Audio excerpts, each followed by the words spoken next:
វិសាលភាពផ្ទុយនឹងពាក្យអវិសាលភាព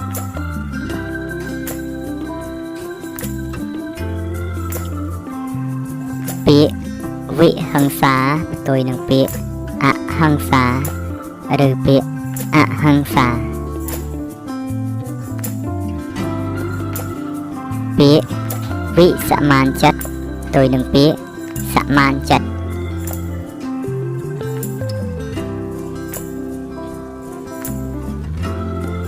ពាក្យ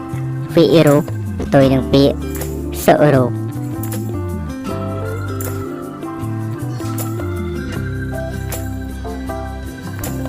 ពាក្យវឌ្ឍនៈផ្ទុយនឹងពាក្យហាយណៈ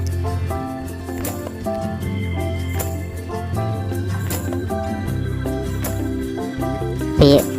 យប់ផ្ទុយនឹងពាក្យថ្ងៃ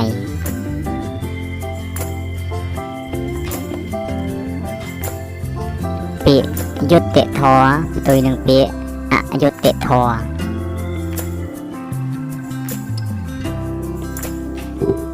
ពាក្យអក្បីផ្ទុយនឹងពាក្យក្បី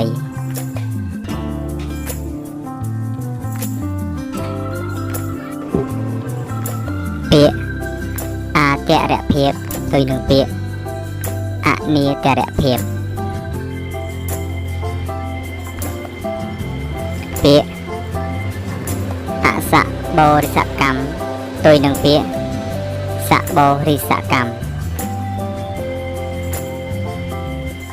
ពាក្យអាម័យផ្ទុយនឹងពាក្យអនាម័យ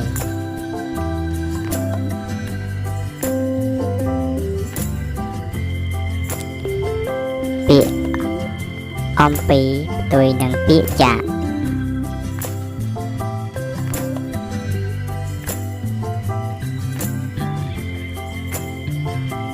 ពាក្យអត្តាផ្ទុយនឹងពាក្យអនត្តា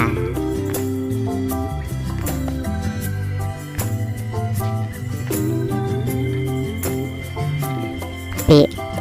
វិរុទ្ធស័ព្ទឬពាក្យពិរុទ្ធស័ព្ទផ្ទុយនឹងពាក្យអវិរុទ្ធស័ព្ទឬពាក្យអពិរុទ្ធស័ព្ទពាក្យយោនិសោមនសិកា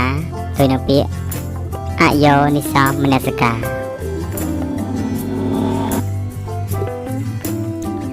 ពាក្យអមង្គលផ្ទុយនឹងពាក្យ